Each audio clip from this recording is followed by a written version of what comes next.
原來每個人身體入邊都有一粒冷靜劑，你揾到未？快啲檢查下你條脷而家放咗喺邊度？試下留意自己心煩、焦慮嘅時候，你條脷係咪頂住下排嘅牙，或者係縮埋一嚿？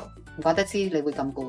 其實我哋每個人都有個內置嘅放鬆開關。而家試下將你條脷尖輕輕咁頂住上顎嘅牙肉，呢個小動作可以直接刺激我哋嘅副交感神經，話俾個腦聽：喂，安全啦，可以休息啦。放低手機，同我一齊做一次。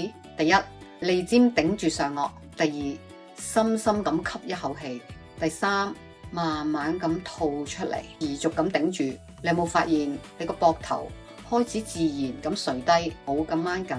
呢個就係你身體裏邊嘅情緒穩定劑。以後覺得壓力大到頂唔順，記得呢個動作，條脷放上去，心就會定落嚟。做完係咪覺得舒服咗呢？快啲試下，試完記得留言話俾我知你嘅感覺，記得分享埋俾你身邊成日壓力爆煲嘅朋友，一齊揾翻內心嘅平靜啦。